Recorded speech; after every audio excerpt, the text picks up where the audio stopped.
আওয়ামী লীগ তাদের জায়গা থেকে শুধু ক্ষমতায় টিকে থাকার জন্য 2009 সালে যখন দেখলো সেনাবাহিনীতে এমন কিছু অফিসার আছে যে অফিসারদেরকে আওয়ামী লীগের দাস বানানো যাবে না, যে অফিসারগুলোকে সার্বভৌমত্বের রক্ষাকারী থেকে সরানো যাবে না, যে অফিসারগুলোকে ভারতের আদেশ অনুযায়ী চালানো যাবে না, তখন তাদেরকে হত্যার জন্য পিলখানা হত্যাকাণ্ডের মতো নাটক সাজানো হয়েছিল।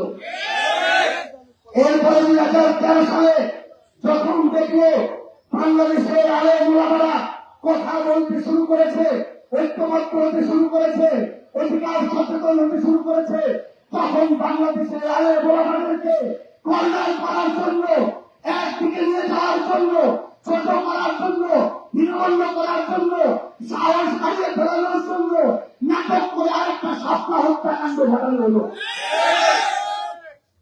13 থেকে 24 এই 11 বছর যদি দাড়ি টুপি দেখেছে, পাঞ্জাবি জুব্বা দেখেছে, তাদেরকে নাটকের স্ক্রিপ্ট করা হলো এরা সম্ভবত জঙ্গি কিংবা জঙ্গির আশ্রয়দাতা প্রশ্রয়দাতা।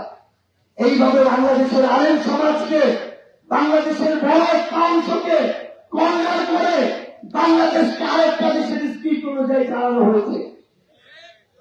এরপরে এই দেশে যখন ভারতীয় আধিপত্যবাদ জেলে বসা শুরু করলো, ওই আধিপত্যবাদের নায়ক যখন মোদী বাংলাদেশে আসার পরিকল্পনা করলো, বাংলাদেশের মানুষ যখন গণতান্ত্রিক অধিকার রাস্তায় নেমে প্রতিবাদ করলো, তখন সেই মোদী বিরোধী আন্দোলনে 2 জন এই দেশের মানুষকে হত্যা করা হয়েছে। সর্বশেষ 2024 সালে শুধুমাত্র ক্ষমতায় টিকে থাকার জন্য একটা যৌক্তিক দাবি আমরা আগায় মাঠে নেমেছিলাম, সেটাকে প্রতিহত করার জন্য 4 বছর বয়স থেকে শুরু করে 70 বছর বয়সের বৃদ্ধ, কৃষক, শ্রমিক, রিক্সা চালক, ছাত্র, মাদ্রাসার শিক্ষার্থী কোনো কিছু দেখা হয়নি, 1400 জনকে গুলি করে হত্যা করা হয়েছে।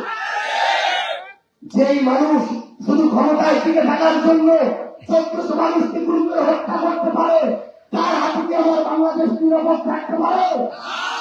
তার কাছে কি আমার সার্বভৌমত্ব নিরাপদ থাকতে পারে? তার কাছে কি দেশের গণতন্ত্র জনগণ নিরাপদ থাকতে পারে? কোনদিন পারে না।